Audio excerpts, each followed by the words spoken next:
Ta parole est une lampe à mes pieds, une lumière sur mon sentier. Psaume 119, verset 105. La méditation.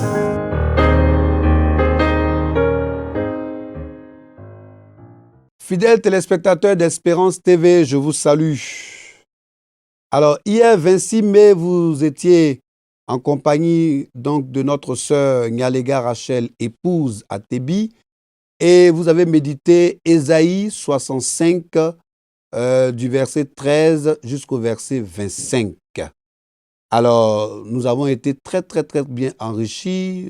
Au passage, chère aînée, que Dieu te bénisse, Madame Atebi. Donc, c'était très bien. En tout cas, moi, j'ai suivi cette méditation. Elle était très bien enrichissante. Que Dieu te bénisse, chère sœur. Alors, aujourd'hui, 27 mai 2024, nous méditons le chapitre suivant. Donc, hier, c'était le chapitre 65.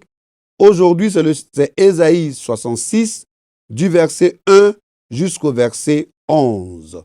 Donc, je vais lire tout à l'heure la parole de Dieu dans la version Louis II. Mais avant, je voudrais que nous puissions prier le Seigneur. Seigneur, que ton nom soit béni. À la suite de ma sœur, donc, Madame Atebi, donc Nyalega Rachel, nous avons médité ta parole. C'était tellement bien, cette méditation. Nous voulons faire la suite de la méditation aujourd'hui avec le chapitre qui suit. Mais Seigneur, nous avons toujours besoin de toi. Nous avons besoin de ton éclairage. Nous avons besoin de ton esprit pour une meilleure compréhension. Que ton nom soit glorifié au nom de Jésus-Christ. Béni sois-tu au nom de Jésus-Christ. Amen. Voilà, je lis la parole de Dieu dans la version Louis II. Ainsi parle l'Éternel. Le ciel est mon trône et la terre mon marchepied. Quelle maison pourriez-vous me bâtir et quel lieu me donnerez-vous pour demeure? Toutes ces choses, ma main les a faites, et toutes ont reçu l'existence, dit l'Éternel. Voici sur qui je porterai mes regards, sur celui qui souffre et qui a l'esprit abattu, sur celui qui craint ma parole. Celui qui immole un bœuf est comme celui qui tuerait un homme. Celui qui sacrifie un agneau est comme celui qui romprait la nuque à un chien. Celui qui présente une offrande est comme celui qui répandrait du sang de porc. Celui qui brûle de l'encens est comme celui qui adorerait des idoles. Tous ceux-là se complaisent dans leur voix, et leur âme trouve du plaisir dans leur abomination. Moi aussi, je me complairai dans leur infortune, et je ferai venir sur eux ce qui cause leur effroi, parce que j'ai appelé et qu'ils n'ont point répondu, parce que j'ai parlé et qu'ils n'ont point écouté, mais ils ont fait ce qui est mal à mes yeux, et ils ont choisi ce qui me déplaît. Verset 5. Écoutez la parole de l'Éternel, vous qui craignez sa parole. Voici ce que disent vos frères, qui vous haïssent et qui vous repoussent à cause de mon nom. Que l'Éternel montre sa gloire et que nous voyions notre joie. Mais ils seront confondus. Alléluia! Une voix éclatante sort de la ville. Une voix sort du temple. C'est la voix de l'Éternel qui paie à ses ennemis leur salaire. Avant d'éprouver les douleurs, elle a enfanté. Avant que les souffrances lui viennent, elle a donné naissance à un fils. Qui a jamais entendu pareille chose? Qui a jamais vu rien de semblable? Un pays peut-il naître en un jour? Une nation est-elle enfantée d'un seul coup? À peine en travail, Sion a enfanté ses fils. Ouvrirai-je le sein maternel pour ne pas laisser enfanter, dit l'Éternel? Moi qui fais naître Empêcherai-je d'enfanter? Dit ton Dieu. Réjouissez-vous avec Jérusalem. Faites d'elle le sujet de votre allégresse. Vous tous qui l'aimez, tressaillez avec elle de joie. Vous tous qui menez deuil sur deuil. Et enfin le verset 11. Afin que vous soyez nourris et rassasiés du lait de ses consolations, afin que vous savouriez avec bonheur la plénitude de sa gloire. Alléluia, alléluia. Alors, l'équipe donc qui réalise cette émission, ensemble, quand nous préparions cette émission, en tout cas, nous étions tellement heureux de la faire. Voilà, chers frères et sœurs, je vous salue, chers membres de l'équipe de réalisation. Que Dieu vous bénisse. Et nous qui sommes à la méditation, les questions du lecteur sont donc question 2 et question 7. Voilà, voici les deux questions qui vont nous aider à méditer. Allons-y tout de suite à la conquête des versets bibliques, tout de suite. Découpage par verset. Verset 1 jusqu'au verset 2. En fait, c'est le résumé final de la prophétie d'Ésaïe. C'est le résumé final de la prophétie d'Ésaïe. L'Éternel ne cherche pas un temple matériel, puisque en tant que créateur de toutes choses, il fait du monde entier sa résidence. Il ne réside pas dans un temple fait de main d'homme. Non. Dieu va faire quoi avec vos temples? Aussi jolis qu'ils soient, aussi carrelés qu'ils soient, aussi prestigieux qu'ils soient. Il n'a rien à faire avec vos temples. Il est le créateur. Et cela, nous pouvons voir en Acte 7, donc du verset 49 jusqu'au verset 50. Ce qu'il recherche, en revanche, c'est un cœur dans lequel il puisse faire sa demeure. Alléluia! Donc, ceux qui passent leur temps à mettre des milliards, des millions, je ne sais pas combien de millions dans les constructions de temples, je ne vous en veux pas, je ne dis pas que c'est mauvais, mais je vous apprends, et c'est la Bible qui le dit, heureusement, ce n'est pas moi, que ce que Dieu recherche en revanche, c'est un cœur dans lequel il puisse faire sa demeure. Donc, quand on a fait un joli temple, il faut ajouter des cœurs qui sont sanctifiés pour glorifier ce Dieu. Mais si on a un joli temple avec des cœurs qui vivent dans le péché, à la vérité, la demeure de Dieu n'est pas là-bas. Alléluia. Un cœur souple et brisé, humble et repentant, selon Matthieu 5, verset 3 jusqu'au verset 9. Qui ne se préoccupe pas des rituels extérieurs d'une religion. Dieu veut habiter le cœur d'une personne qui prenne sa parole au sérieux. Je vais répéter ça. Dieu, il veut habiter le cœur d'une personne. La parole de Dieu, là, qui prend la parole de Dieu au sérieux. J'ouvre cette petite parenthèse.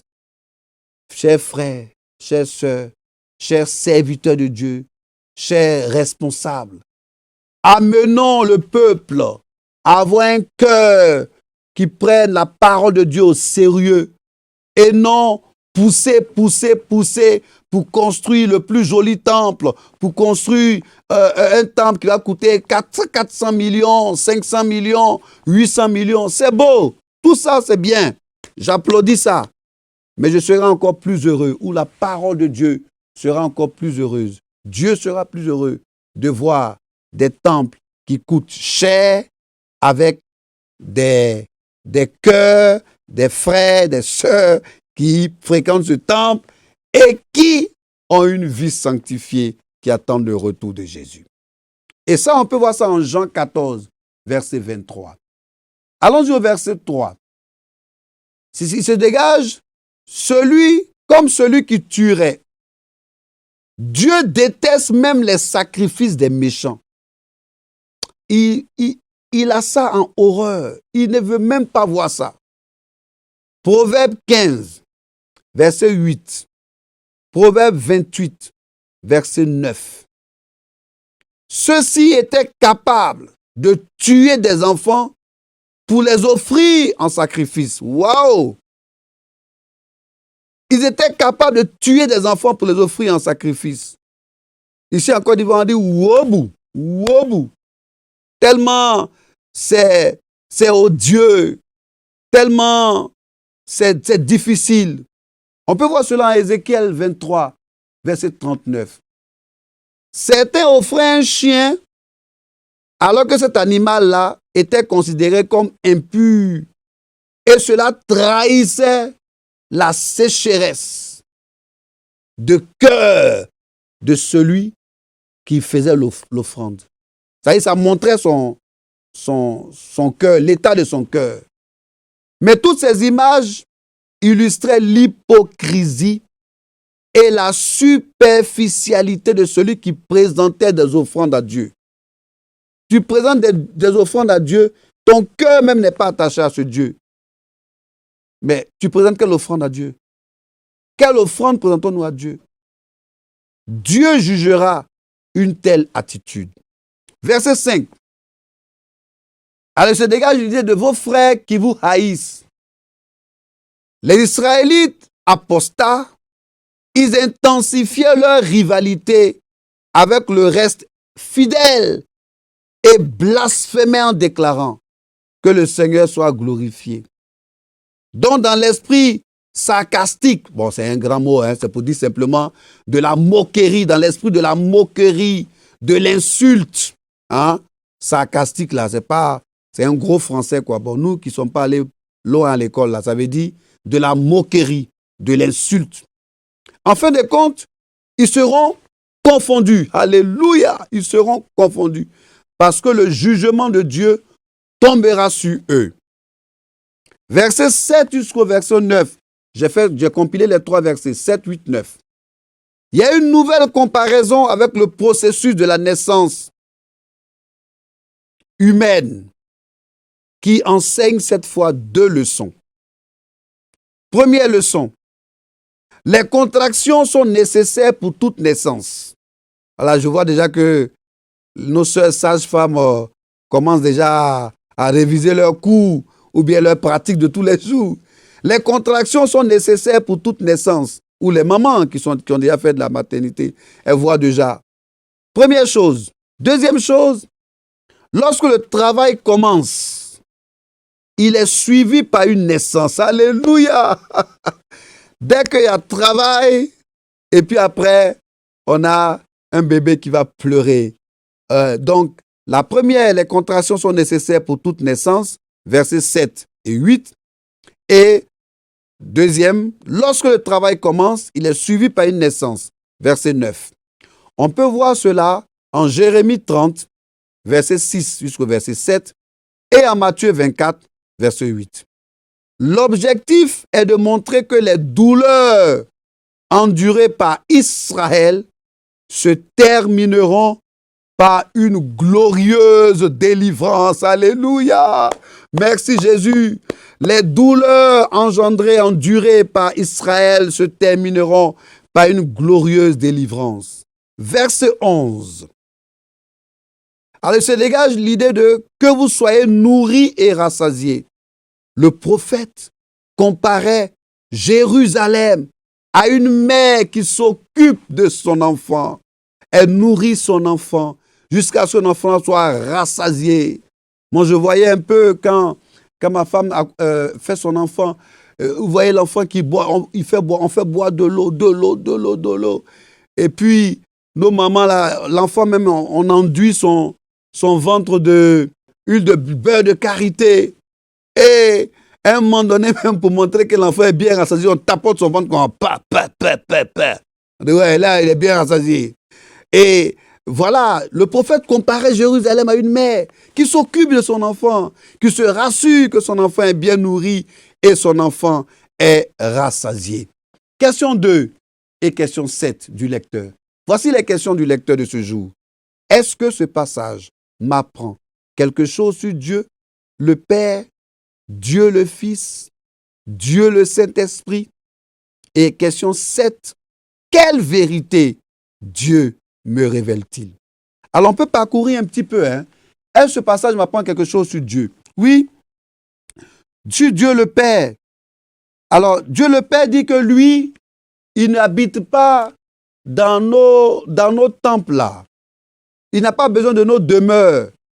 Il est le créateur. Dieu le Père est le créateur. Et sa demeure là est partout. C'est lui qui a créé le monde. Donc, quelque chose sur Dieu le Père. Et quand on évolue, on remarque même qu'il dit, écoutez la parole de Dieu, vous qui craignez sa parole. Ensuite, au verset 7, avant d'éprouver les douleurs, et Dieu le Père nous enseigne, n'est-ce pas, le processus même de la naissance, de la venue au monde d'un enfant. Quelle vérité Dieu me révèle-t-il? Encore, Dieu nous révèle qu'il est Dieu, que c'est lui qui a créé la terre. C'est lui qui t'a fait, c'est lui qui t'a créé. Donc c'est lui qui te connaît. Alléluia. Que Dieu soit béni. Alors, on a répondu aux deux questions du lecteur. Nous allons passer aux commentaires donc, du lecteur de la Bible de ce lundi 27 mai 2024. À cause de sa grandeur indiscutable, Dieu ne négocie pas avec l'humanité. Il insiste sur le fait qu'elle est sa création et est sous son pouvoir.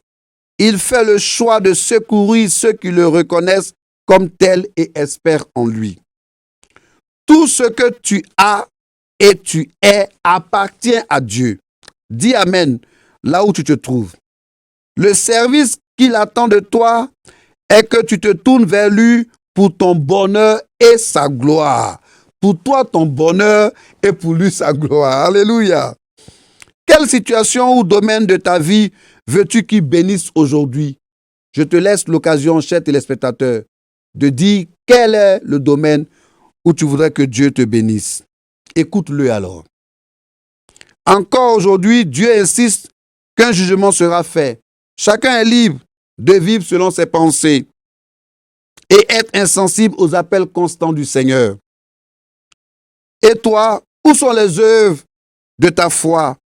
Sont-elles à la dimension de la sainteté de Dieu? Ou vautres-tu dans les mélanges et la sourde oreille aux exigences divines?